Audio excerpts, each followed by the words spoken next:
cubriendo el mundo entero. Las aproximadamente 200 naciones que hay en el mundo entero están debatiendo en el siglo XX acerca de la moral que se debe de abrazar o que se debe de tener en cualquier sociedad. Se está debatiendo la economía, los sistemas de gobierno, las religiones, las filosofías, el materialismo, evolucionismo, y toda esta gama de filosofías y problemas en las que la humanidad se encuentra sumergida, pero el más peligroso de todos es precisamente la moral. Porque aunque estamos al borde de una tercera guerra mundial, y la Biblia, este libro que tengo en mis manos en esta mañana, que se escribió hace 2500 años por los profetas hebreos, claramente nos describen el curso a donde la historia se iba a dirigir y a donde iba a terminar la humanidad. Entonces, qué interesante es que podamos en esta mañana escuchar este libro, y como lo he dicho en todos mis debates y en foros, en la Facultad de Economía, de Filosofía, de Ciencias Políticas en Estados Unidos, aquí en Sudamérica, he retado a los estudiantes y a los maestros a que me digan si conocen un libro más grande que la Biblia. Si tú conoces un libro que pueda compararse con las evidencias proféticas, arqueológicas, genéticas, políticas, históricas, literarias, físicas, químicas, que se encuentran en este libro maravilloso. Pero más que cualquier cosa, el desafío sigue lanzándose para que nos contesten qué religión o qué sistema de pensamiento nos puede decir el origen del ser humano y del universo. Más que especulaciones, hipótesis y filosofías. ¿Qué venimos de los changos? Que el universo brotó de una explosión, Big Bang, etcétera, etcétera. Bueno, si así fue, ¿quién produjo la explosión, señor ateo? Entonces, nos damos cuenta que al examinar cuidadosamente todos los temas de pensamiento, encontramos una ilógica y una irracionalidad que raya en la locura.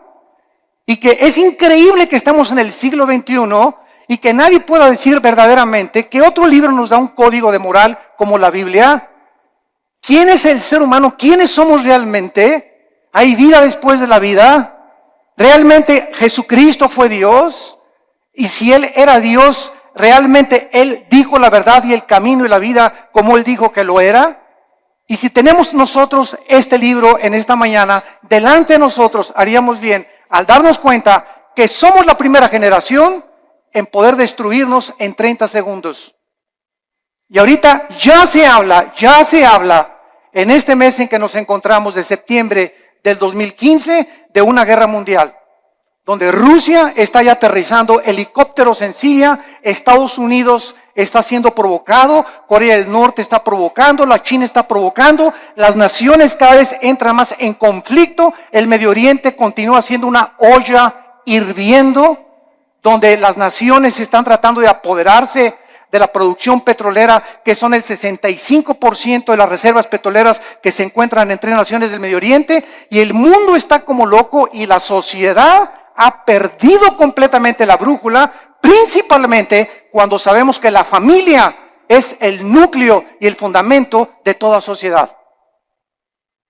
El 7 de septiembre de 1864, el presidente Abraham Lincoln recibió un regalo de una delegación de negritos norteamericanos, y el regalo que le entregaron a Abraham Lincoln era una Biblia. Él les contestó a esta delegación que él desde que tenía 10 años se quitaba los zapatos para caminar más de 1 kilómetro a la escuela para no gastárselos, y que su madre desde los 10 años, antes de que se fuera a la escuela, lo hacía que memorizara 1 o 2 versículos de la Biblia. Y entonces el presidente Lincoln, al recibirla, hizo esta declaración: este libro, la Biblia, es el más grande regalo de Dios a la humanidad, porque todo lo que el buen Salvador le dio al mundo se encuentra contenido en este libro. La Biblia, no cabe duda que ha sido dada a la humanidad como el código más grande de conducta y de moral jamás conocido. Ni los códigos de Hammurabi, ni el budismo, ni el islam, ni el hinduismo contienen las leyes morales, las leyes civiles quiénes somos, qué es el matrimonio, cómo debemos formar una familia, cómo debes de gobernar un negocio. Antes del derecho romano, la Biblia establecía claramente cómo debería ser el gobierno civil de las naciones. Y es impresionante el cúmulo de sabiduría que encontramos en estos 66 libros condensados que forman las Sagradas Escrituras. Si la Biblia no hubiera sido escrita, jamás hubiéramos conocido el código moral más sublime que tiene la raza humana. Es imposible que los seres humanos hayamos inventado los 10 mandamientos. Es imposible que nosotros que amamos el pecado, que podamos inventar nuestras propias leyes donde estamos nosotros restringiendo los apetitos naturales del corazón egoísta del ser humano. Pero es muy triste que después de que nosotros sepamos que la Biblia es el código de moral más grande para la civilización occidental, en estos tiempos sus enseñanzas, su moral, están cada día siendo más despreciadas y desvalorizadas. La cultura y la sociedad se encuentran cada día hundiéndose sin que nosotros nos demos cuenta. Desgraciadamente, muchas religiones e iglesias acompañan a que si la moda es esta, nos acomodamos a la moda. Si las canciones de la moda son estas, nos acomodamos a la moda. Si la moda es que las mujeres se vistan con escote y con pantalones apretados, la iglesia también tiene que acomodarse a la moda. Desgraciadamente, no se nos ha olvidado que somos una nación diferente, somos un pueblo adquirido por Dios para poder ser diferentes precisamente a donde va la cultura de la sociedad común y corriente. Y esta es la razón por la cual nos está pasando, como decíamos hace mucho tiempo, lo del fenómeno de la rana. Que si tú tomas una rana y la metes en una olla con agua hirviendo, la rana al calentarse el agua, en lugar de que brinque para no hervirse junto con el agua, la rana se queda en la olla porque la temperatura de su sangre se adapta a la temperatura del agua. Y así estamos en la sociedad que nos rodea, en el pleno siglo XXI, acostumbrándose.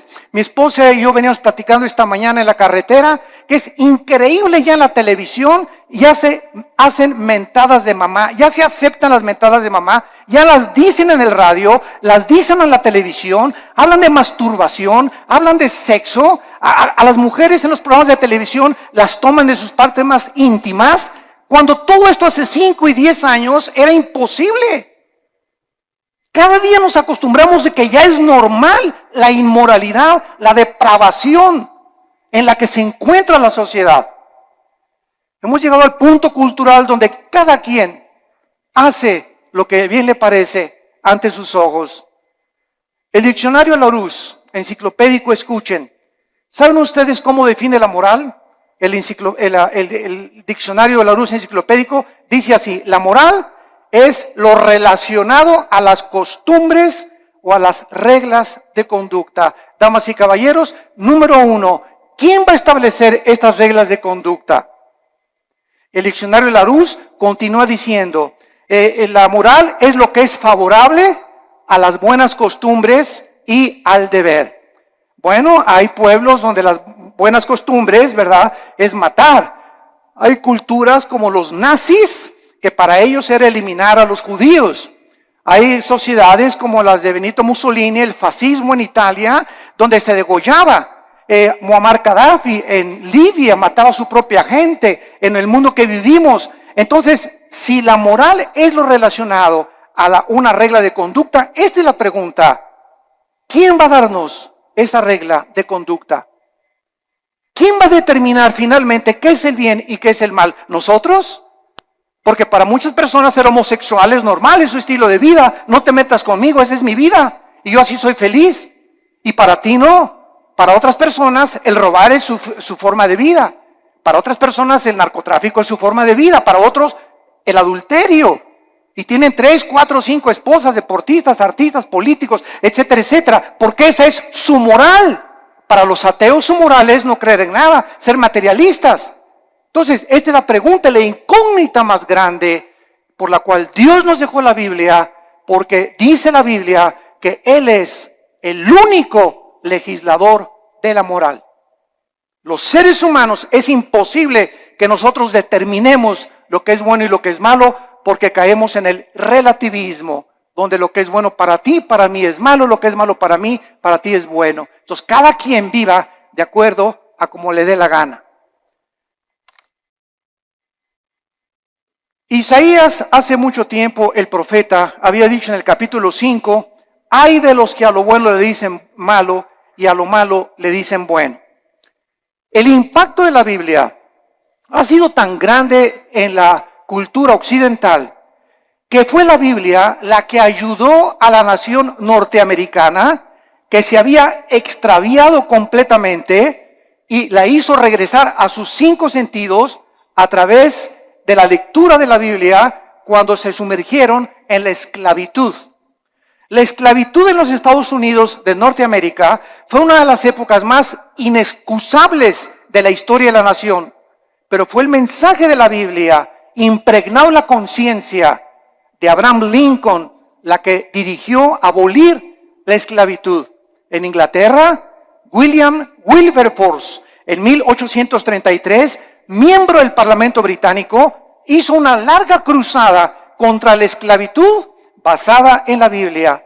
En 1835, 2/3 partes de los miembros del Parlamento británico eran pastores.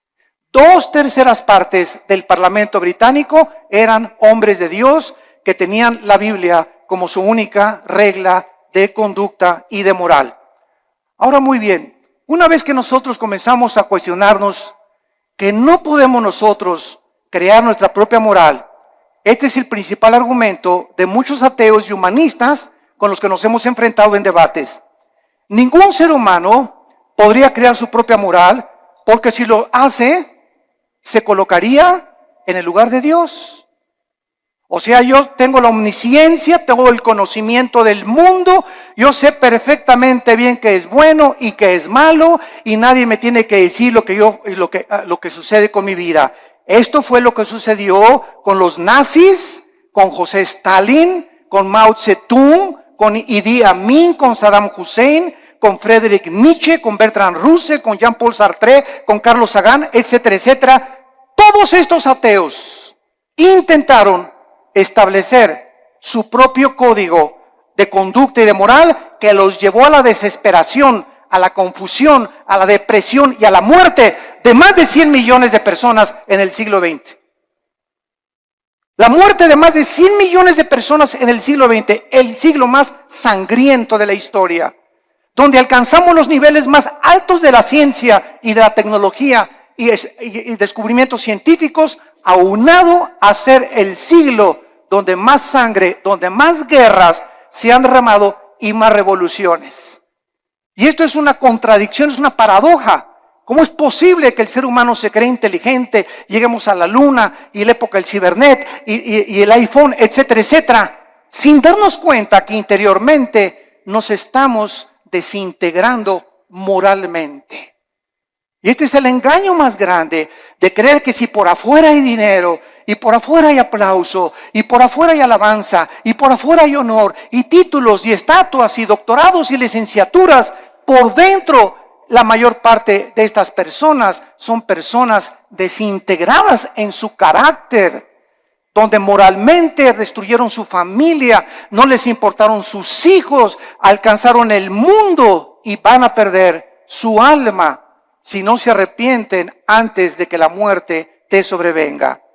Cuando los nazis sobrevivientes de la Segunda Guerra Mundial, en el famoso juicio de Nuremberg, en 1947-48, en Berlín, Alemania, fueron juzgados, alegaron que ellos habían cometido genocidio porque estos 6 millones de personas que habían matado, ellos no le llamaban matar ni asesinar, le llamaban eliminar por causa del partido.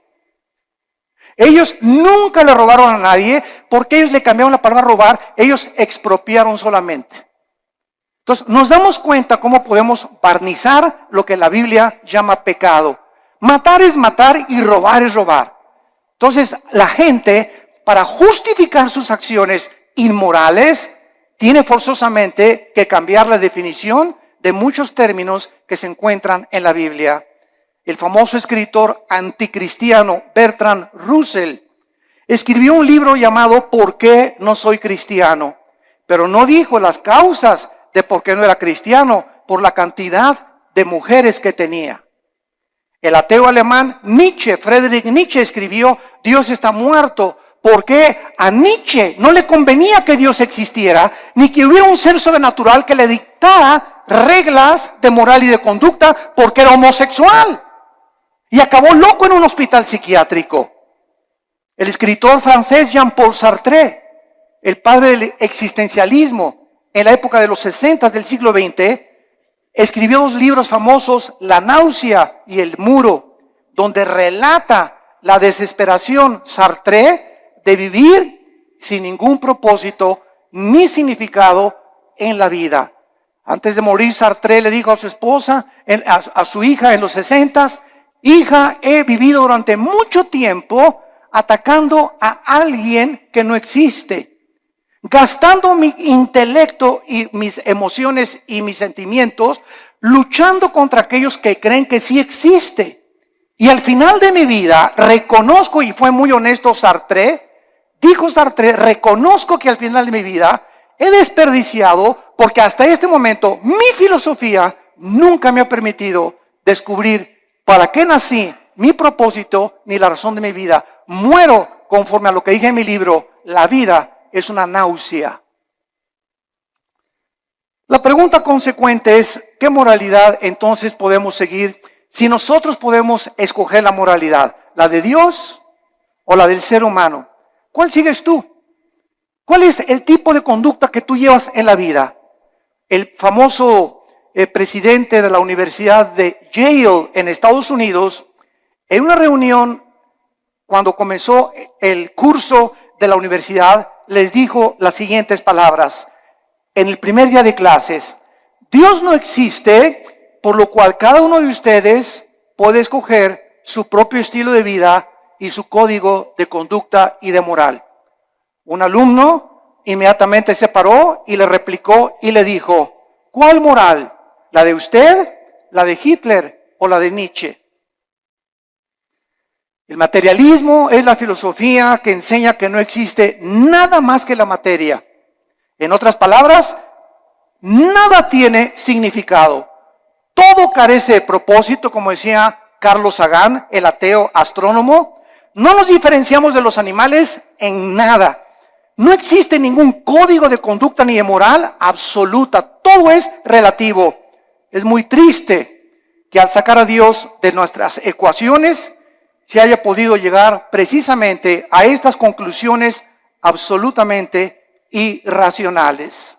Ahora nosotros podemos ver otra opinión de un hombre muy famoso francés llamado Pierre Cabanis, que en 1808 dijo lo siguiente. Él era un fisiólogo francés. Escuchen lo que dijo esta persona que tuvo los premios más grandes del siglo XIX en investigación científica. Él dijo lo siguiente en su libro: las secreciones cerebrales hacen los pensamientos, así como el hígado produce el líquido biliar. De acuerdo a esta manera de pensar, si creemos lo que esta persona dijo, entonces las secreciones biliares no pueden ser controladas por el hombre, así como tampoco podemos controlar nuestros pensamientos, porque todos son secreciones químicas. Tratemos de racionalizar esto, por el amor de Dios, por 30 segundos. Si el ser humano es el resultado de un accidente biológico que surgió por accidente de reacciones químicas y fuerzas impersonales, entonces sería imposible hacer una distinción, lógicamente, entre el bien y entre el mal. Por lo tanto, todo lo que pensamos son reacciones químicas de calcio, fosfato, azúcares que operan en nuestro cerebro. Tal vez los asesinos van a concluir que tienen demasiada violencia porque tienen mucho azúcar en el cerebro. Estas son las conclusiones de fisiólogos, de ateos, de científicos, de personas que profesando ser sabios, dice Romanos 1, 21 y 22, se convierten en necios. Quieren trascender el mundo empírico. Quieren creer que ellos pueden conocer todo el universo y el 100% de los pensamientos y los caminos del Creador del universo, el legislador y el sustentador que envió a Cristo a morir por nosotros en una cruz hace 2000 años. Y esta soberbia, porque la Biblia dice que fue soberbia lo que hizo precisamente que cayera Lucifer, el querubín que inició la rebelión cósmica contra Dios, la soberbia. Y esta soberbia fue contagiada al ser humano. Y el ser humano, chinche con cerebro renacuajo que tenemos, ni de cacahuate llegamos, como decía Alberto Einstein. Tenemos un 6% máximo de desarrollo intelectual, un 5-6%. Tal vez Einstein tenía un 7 o un 8%. Estamos a 92% en contra de lo que nos falta saber. Por eso cuando un ateo me dice que no cree en Dios, le digo, usted es la persona más irracional que existe. Porque al decir que usted es ateo, me está usted diciendo que usted conoce el 100% del universo, que tiene el 100% del conocimiento, y entonces concluye en su bitácora, después de todo lo que he investigado y el conocimiento absoluto que tengo, no hay Dios. Esto es anticientífico, señores ateos. Señores materialistas, señores evolucionistas, personas que abrazan filosofías sin pensar un poquito porque no les conviene creer en Dios. El 90% de las personas que rechazan a Dios, escuchen, nunca es por falta de evidencias. Las evidencias las encontramos abrumadoramente en la naturaleza, en el ADN que tenemos, en la estructura del cuerpo, en las evidencias de la Biblia, en la resurrección del Hijo de Dios que cambió la historia y conquistó el Imperio Romano. Las evidencias abundan. El problema de las personas que rechazan a Dios y sus leyes es que no les conviene que ese Dios que nos ha dejado un código de moral se sometan a estas leyes divinas. No les conviene porque ellos quieren seguir viviendo de una forma inmoral y depravada. Dios es el único que nos puede dar un código de moral y de conducta. Dice en Isaías 33:22. Porque Jehová es nuestro juez, Jehová es nuestro legislador, Jehová es nuestro rey, él mismo nos salvará. Dice en Isaías 10, versículo 1 y 2, aquellas personas que se atreven, como los 5 jueces en Estados Unidos, que acaban de dictaminar que el matrimonio gay es completamente legal en los 50 estados de la Unión Norteamericana. Dice la Biblia en Isaías 10, del 1 al 2. ¡Ay de los que dictan leyes injustas y prescriben tiranía! Para apartar el juicio de los pobres, para quitar el derecho a los afligidos, para quitar a mi pueblo, despojar a las viudas y robar a los huérfanos. Estos 5 hombres se han atrevido. Eran 9 los jueces de la Suprema Corte de Justicia, 4 en contra, 5 votaron a favor. 5 hombres dictaminaron de la noche a la mañana su moral y la impusieron en más de 300 millones de norteamericanos. 5 hombres. Cuando más de la mitad del pueblo norteamericano está en contra de esto. Esto es impresionante. Dios no solamente nos dejó un código moral y conducta, sino que también nos proveyó a su Hijo Jesucristo. Para que Él bajara en el mundo y pudiera confundir la sabiduría de los sabios, el entendimiento de los entendidos, y para que Jesucristo nos enseñara que si nosotros queremos comenzar a entender a Dios, a comprender quiénes somos, mi razón y propósito por el cual vivo, que no es hacer dinero, ni llegar a ser presidente de la República, ni ser presidente o CEO, Chief Executive Officer de la más grande empresa norteamericana, ni tener miles de compañías de bienes raíces, todas estas cosas, ¿verdad? Y todos estos hombres, o sea, el deportista más destacado con el Balón de Oro, o la cantante más prodigiosa, todas estas cosas que los seres humanos han alcanzado al estar ahí arriba, en la cima, en el éxito, descubren lo que la Biblia nos muestra, que siguen vacíos. Puedes tener 10 mujeres, te pueden dar 5 doctorados, puedes llegar a ser presidente de la República, y cuando te bajes del trono, ¿qué? ¿Ahora qué? ¿Ahora qué sigue? Como este competidor ahorita en Estados Unidos, ¿verdad? Que es un multibillonario, que tiene más dinero que cualquier otra persona tal vez en el mundo, pero yo no quiero mi dinero, estoy cansado, estoy aburrido, estoy vacío. Me tengo que involucrar en algo. Ahora quiero que mi ego sea satisfecho y quiero postularme como presidente de la República.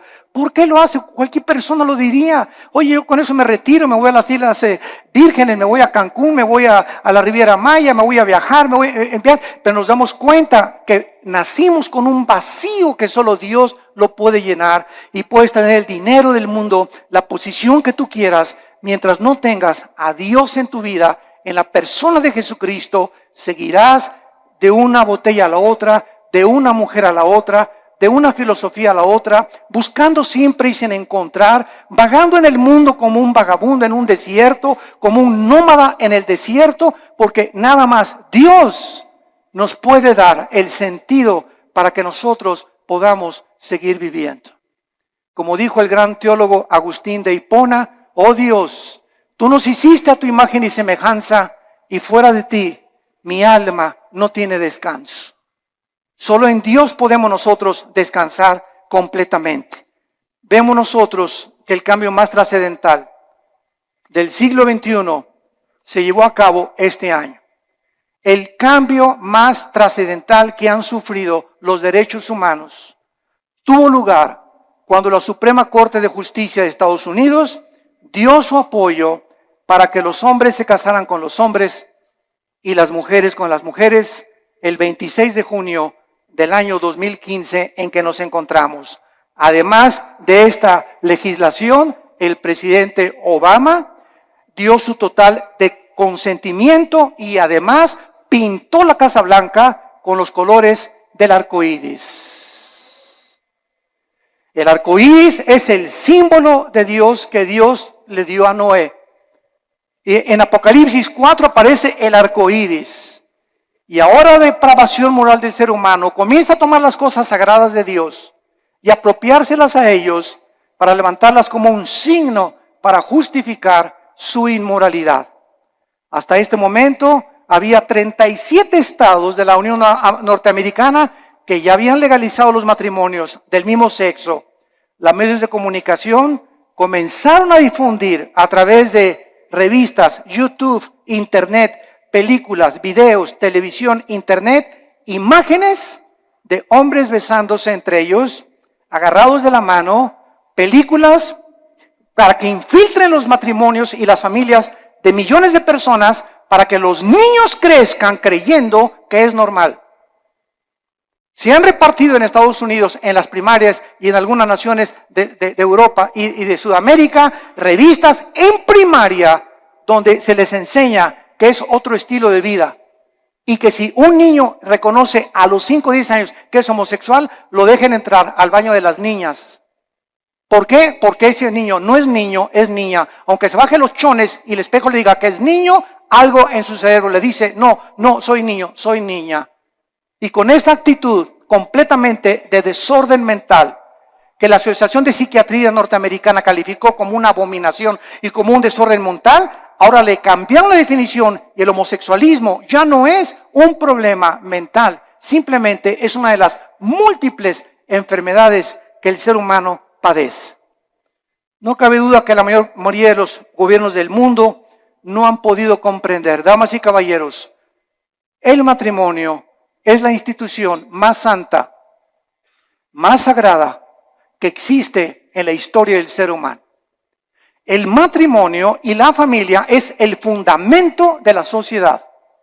Y cuando el matrimonio y la familia son atacadas, como están siendo atacados, donde se está redefiniendo lo que es el matrimonio, es el síntoma más grande de descomposición social que cualquier sociedad puede experimentar. Es el síntoma más grande de descomposición social. Ya es impresionante a lo que se puede llegar. Quiero leerles a ustedes que esto es el principio de algo peor que viene. Abróchense los cinturones. Nosotros encontramos que no solamente esto es algo que está completamente perturbando la filosofía, la moral, la psiquiatría y todas las demás cosas, sino que también estamos descubriendo que en todas estas cosas que se descubren, los derechos homosexuales están abriendo la puerta para los derechos de la pedofilia.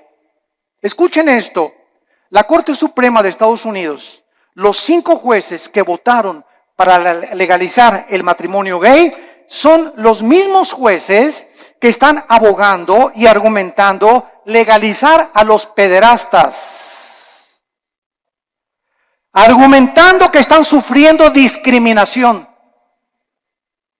usando la misma táctica de los activistas de los derechos gays. Los pedófilos han comenzado ahora a buscar el mismo estatus, argumentando, escuchen esto, que su deseo por los niños es una orientación sexual diferente que los heterosexuales y los homosexuales. A uno le gusta una mujer y un hombre, a otro le gusta hombre con hombre. Bueno, aquí hay 2 tipos de sexualidad. Ahora nosotros somos la tercera categoría, dicen los pedófilos y los pederastas. A nosotros nos gustan los niños. Y es otra orientación sexual. Esto es increíble. Pero no nos damos cuenta que un pecado da pie a otro pecado. Y el pecado siempre, siempre crecerá como una bola de nieve que dejas caer en una montaña, mientras la bola de nieve va llegando al final, mientras más velocidad adquiere, más grande se hace la bola de nieve. Y así es el pecado en tu vida, en la familia y en nuestra sociedad. Las cosas que permitimos ahorita se están convirtiendo en Frankenstein. Estamos haciendo monstruos que nos están devorando y no nos damos cuenta. Y nadie se levanta a luchar por estos derechos. Se aceptan ya como algo normal y se aplaude por todos lados.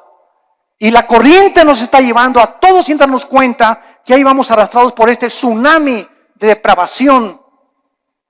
Y la Biblia dice, como en los tiempos de Noé, así será la venida cuando Cristo regrese. Estaban comiendo y bebiendo y todo, o sea, haciendo todo lo que la sociedad y la moda decía. Y no entendieron. Y el diluvio se los llevó a todos. Así será la venida cuando Cristo venga.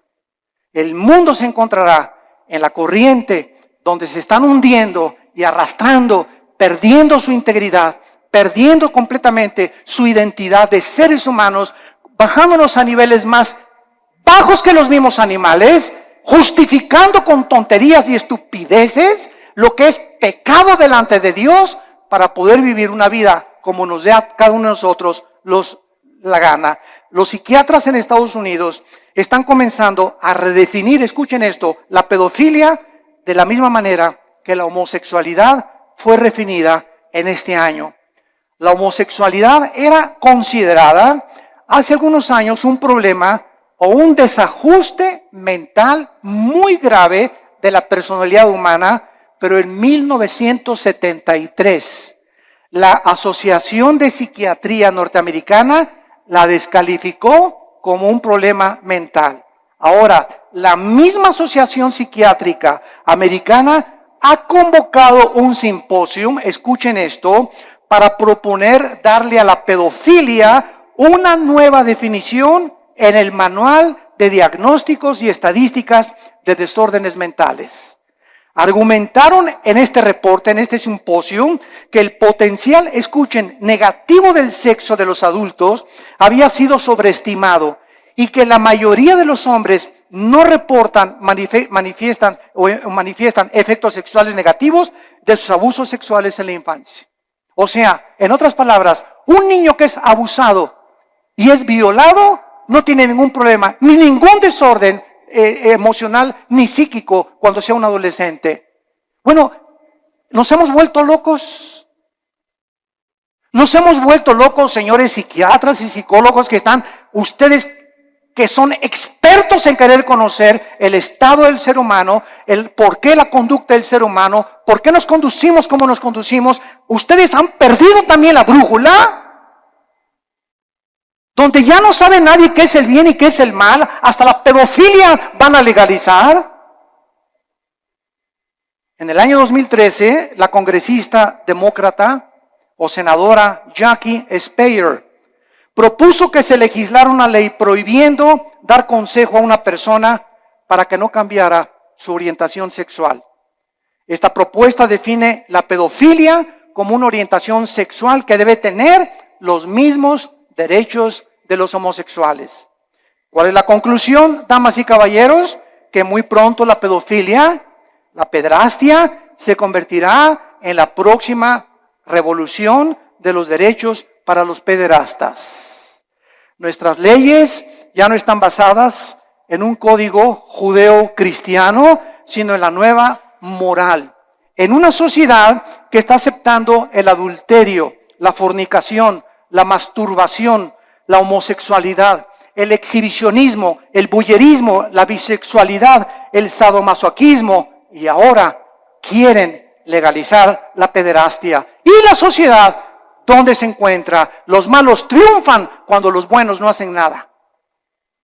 Es el tiempo de levantar nuestra voz. Es el tiempo de recobrar nuestros valores en nuestra patria querida que es México.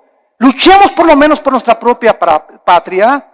Tratemos de hacernos escuchar en la Cámara de Senadores, en la Cámara de Diputados, en los gobiernos, en los partidos, con los psicólogos, y demostrarles la locura que han abrazado y que amamos la familia y amamos el matrimonio y que tenemos que luchar por nuestra familia y nuestros hijos, porque la familia es el tesoro más grande que Dios nos ha dado.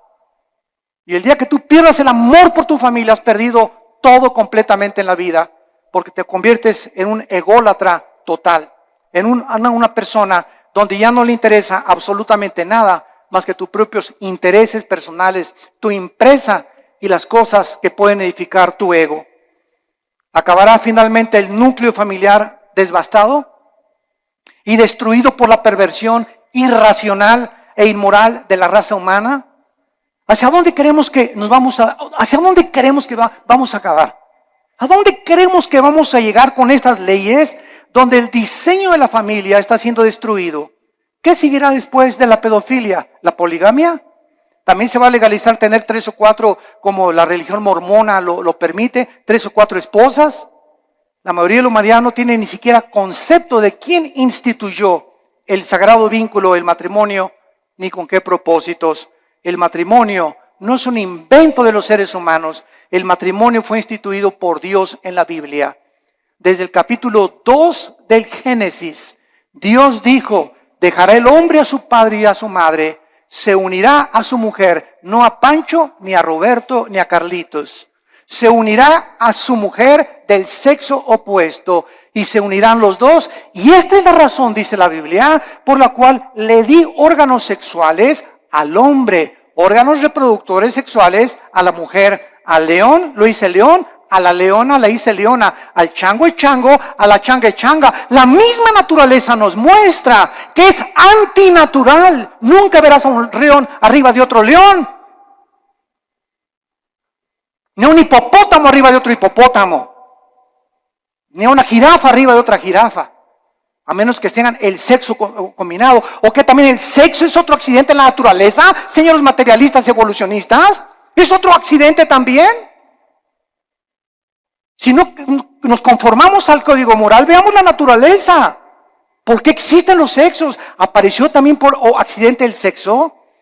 O sea, como le dije yo a un maestro evolucionista en una universidad, usted se burló conmigo y me dice: ¿usted es de los que cree que venimos de Adán y Eva? Y le dije: ¿usted es de los que cree que venimos del chango? Y me dijo: ¿a qué se refiere usted? Le dije: los evolucionistas y los materialistas, escuchen bien, no tienen una sola evidencia científica de una mutación de una especie a otra especie. Han pasado más de 150 años del libro de Darwin, El origen de las especies, y hasta este momento nunca se ha encontrado una mutación entre una especie y otra especie. Es una teoría que es aceptado como una verdad, porque así lo dijo Goebbels, el ministro de propaganda de los nazis. Cuando una mentira se propaga 100 años, se acaba aceptando como una verdad. Y ahorita las universidades, van ustedes al Museo de Historia de México, a cualquier museo en el mundo, y encontramos que se describe que venimos de los animales, que de un dinosaurio nos convertimos hombres, o de un pez se convirtió en una jirafa, o un hipopótamo se convirtió en un chango o en una cabra. Esto es al mismo tiempo los mismos aminoácidos, la misma biología, la misma genética. La misma ciencia nos muestra que es anticientífico. Pero ¿por qué lo abrazan? ¿Por qué lo creen? Repito, porque no tienen otra alternativa. No saben qué explicarle a la gente. Porque el día que digan que no es cierto, tienen que aceptar la Biblia. Porque es la única opción que se les presenta. Y es tan grande la soberbia intelectual de los maestros y de los científicos que es una humillación decir, estábamos equivocados y la Biblia tenía la razón. Esta es la verdadera razón que se encuentra en el corazón tan corrupto del ser humano. La familia es el tesoro más grande que la Biblia nos pueda mencionar. Y encontramos en el libro de Levítico, claramente en el Antiguo Testamento, lo que Dios piensa acerca de la homosexualidad. Dice la Biblia en el versículo 19, vean ustedes las leyes morales de Dios dadas, damas y caballeros, hace más de 2500 años. Vean ustedes estas leyes que los seres humanos no pudimos haber inventado. Dice Levítico capítulo 18, versículo 19. No llegarás a la mujer para descubrir su desnudez mientras esté en su impureza menstrual. Antes que se descubriera la circulación de la sangre, la Biblia, cientos de siglos de anticipación, prohibía que el hombre abuse o tenga relaciones sexuales durante la menstruación con su mujer. Y más tarde ya se explica a los científicos por qué. Estos son leyes de hace cientos de siglos. Versículo 20, no tendrás acto carnal con la mujer de tu prójimo, contaminándote con ella. Versículo 22, no te echarás con varón como con mujer. Es abominación, dice Jehová de los ejércitos. Es abominación que un hombre se acueste con un hombre y una mujer con una mujer, porque han roto las leyes de la naturaleza. Están yendo en contra de la naturaleza, de la natura. Y cuando vamos en contra de la naturaleza, como el ser humano ha ido en los últimos años y siglos, nos damos cuenta que ahora es la naturaleza la que se vuelve enemiga de nosotros. ¿Y por qué hay tantos tsunamis y el fenómeno del niño, deshielos en el Ártico, contaminación de los mares, de los alimentos, del aire, problemas de incendios, problemas de terremotos? ¿Por qué? Y Dios...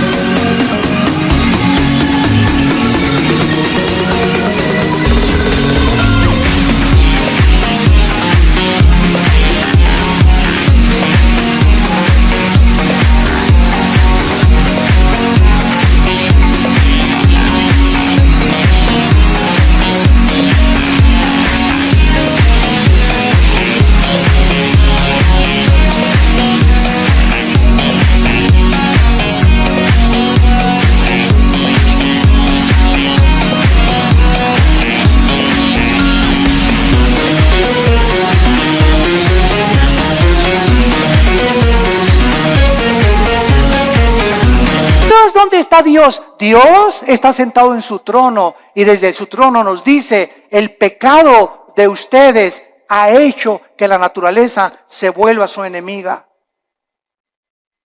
Y es lo que no nos damos cuenta, que la vida moral del ser humano está íntimamente relacionada en la Biblia con la naturaleza.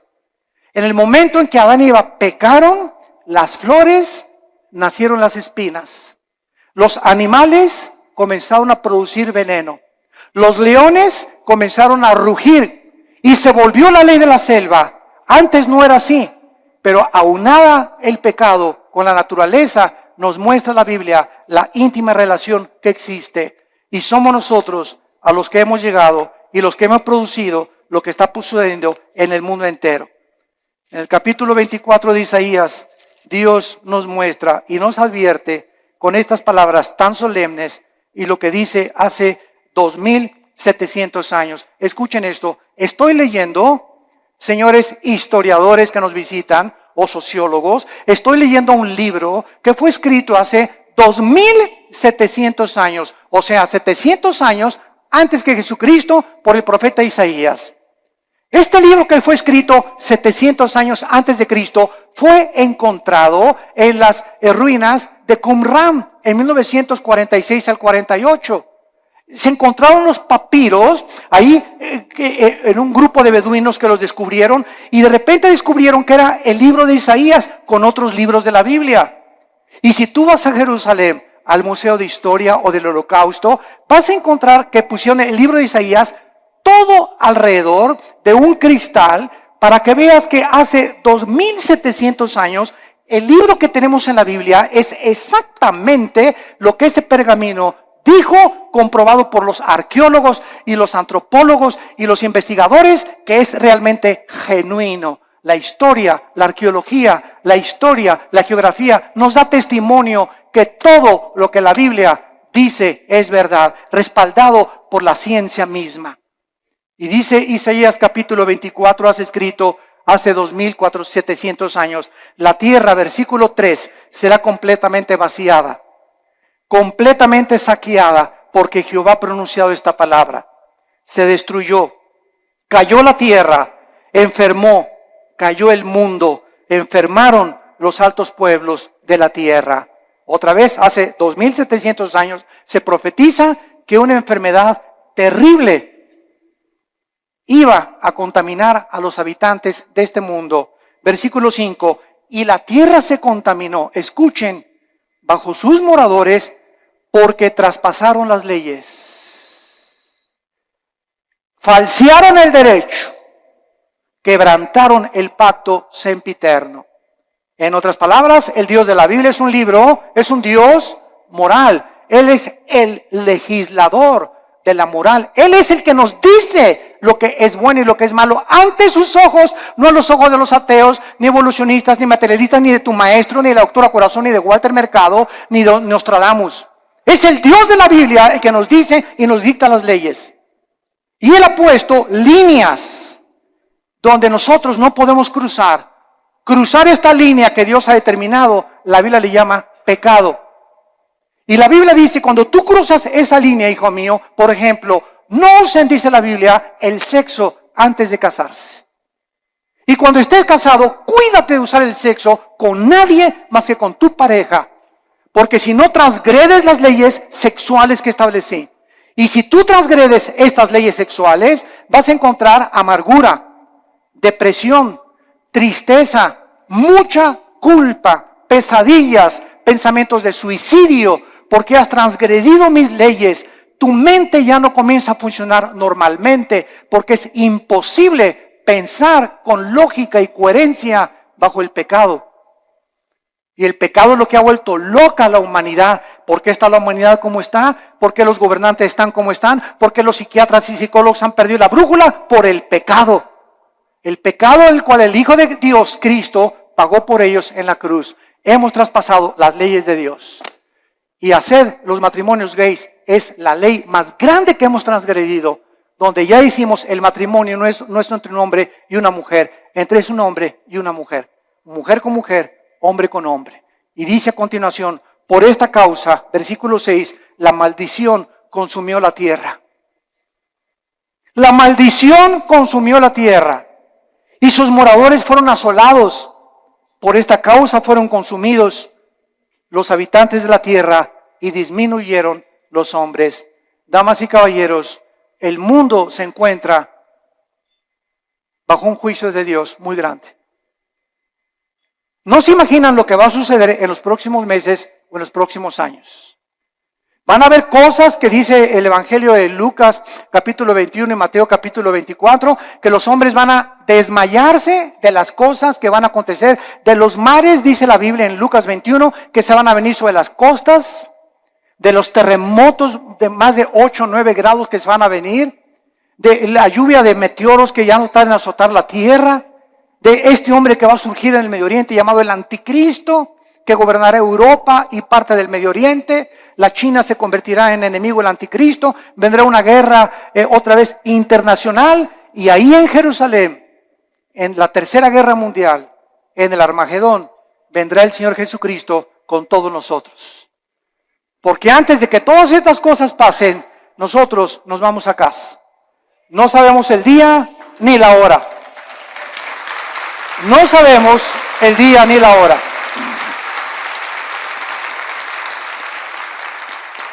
La persona que se atreva a decir, en esta fecha viene Cristo, es un falso profeta, es una falsa profeta. Nadie puede decir ni especular cuándo. Sabemos las señales de los tiempos, sabemos que nos encontramos en un principio de dolores porque se han conjugado las señales de Mateo 24, Lucas 21, Marcos 13 en la Biblia, pero solo Dios conoce en su soberanía los tiempos y las sazones. Pero de que nos vamos, antes de que el anticristo surja, nos vamos. Adiós mundo cruel, ya nunca te veré. Y en esta mañana, quiero decirte una cosa, en esta mañana tú has venido porque Dios te ama. Porque en su infinita misericordia, de tal manera, te ha amado Dios, que nos dio a su Hijo, Jesucristo, para que en esa cruz abriera sus manos y te dijera en esta mañana, te amo. Mira mi sangre, las espinas en mi cabeza, toda la vida justa que yo viví, lo hice para que esta justicia que tú no tienes te fuera imputada por gracia y por misericordia. Para que por la gracia y el favor de Dios, inmeritoria, sin que hayamos hecho nada para ganárnosla, tú puedas ser perdonado y aceptado por mi Padre. Y lo único que te pido, dice Dios, es que creas lo que Él hizo en esa cruz, en tu lugar. Que dio su vida por ti, pagó la cuenta pendiente de los pecados que teníamos, porque era larguísima, por lo menos en mi caso, ¿verdad? Periódicos se hubieran llenado con tantos pecados y la vida tan pecaminosa que yo viví antes de conocer a Cristo. Y además Cristo en esa cruz nos muestra que en el momento que la aceptamos, tenemos una salvación que jamás podemos perder. Una salvación que está garantizada y sellada por el Espíritu Santo. Nosotros será imposible que seamos sellados con el 666 o el sello de la bestia, porque ya estamos sellados ante los ojos de Dios. Y nos da Dios la vida eterna y nos dice Dios, espera en Dios. ¿Por qué te abates, oh alma mía? No te abates, no te desanimes, espera en Dios, porque aún lo hemos de alabar. Vienen mejores tiempos para nosotros, las tinieblas cubrirán la tierra, pero en nosotros la iglesia resplandecerá la luz para los que quieran vivir cerca del Hijo de Dios. Este es el tiempo de arrepentirte. Yo te invito en esta mañana que te arrepientas de tus pecados. ¿Qué cosa es el arrepentimiento? Es ir caminando en este sentido y oyes la voz de Dios que en esta mañana en la Biblia te ilumina y te das una vuelta de 180 grados. Completamente al contrario, y comienzas ahora a seguir a Dios, a darle la mano a Dios y confiar que en su poder Él va a poder darte esa vida abundante que nos vino a prometer. Tú solo tienes que creer y aceptar este regalo por la fe en tu corazón. ¿No quisieran muchos de ustedes en esta mañana hacer esto que Dios te manda hacer antes de que sea demasiado tarde en tu vida? Antes de que pierdas la brújula más de lo que ya muchos la han perdido y antes de que llegues a endurecerte de tal manera en tu corazón que tal vez la semana que entra, si tú no recibes a Cristo hoy, tal vez la semana que entra será demasiado tarde, porque tu corazón se endurecerá más cuando oíste su voz y no quisiste aceptar su perdón en esa cruz. Les pido por unos instantes a los que gusten que inclinen su cabeza. Y así con tu rostro inclinado. Dios te ama cuando aún en tus pecados Él dio su vida por ti. Mas Él herido fue por nuestros pecados, herido por nuestras rebeliones. El castigo de nuestra paz fue sobre Él, y por sus llagas, por esos clavos en las manos y en los pies, por esas espinas en su cabeza, Dios nos dice que nos ama y que Él pagaba una cuenta que todos tenemos pendiente con Él de pecado, para que nosotros pudiéramos vivir una vida humillada, despojarnos de toda soberbia intelectual y aceptar que hay un Dios de la moral. que Él es el único que puede legislar y someternos al código que Él nos ha dejado para que nos vaya bien. Obedecer a Dios es sinónimo de paz, de tranquilidad, de bienestar, de gozo, de alegría, de esperanza, de seguridad. Rechazar los códigos morales de Dios y rechazar lo que Él hizo en la cruz es vivir una vida de autodestrucción, donde cada día te sumergirás más y más sin que te des cuenta en el pecado, y cuando mueras te esperará el infierno, porque es el infierno, la Biblia dice, y Cristo mencionó más veces el infierno que el cielo, que espera a las personas que por el amor de Dios en la cruz lo despreciaron y lo rechazaron y escogieron la eternidad separados de Él. ¿Qué tengo que hacer? Me preguntarás, para que en este momento yo pueda estar tranquilo a la hora de mi muerte y tener la absoluta seguridad de que Dios está conmigo y yo con Él. Arrepiéntete de tus pecados. Reconoce que tu vida ha ofendido las leyes de Dios. Cree que en la cruz Cristo pagó con su sangre por tus pecados y que a los 3 días Dios lo levantó de los muertos, le dio vida, lo resucitó para darnos la esperanza de que vamos a volver a vivir, que vamos de paso por esta vida, que esta vida no lo es todo, nos espera la eternidad en el cielo o en el infierno. Señor Jesús, te pido que entres a mi corazón. Te recibo como mi Señor y mi Salvador. Lávame con tu sangre. Dame el poder del Espíritu Santo de vivir para ti. Y te doy las gracias por tan grande amor. Amén.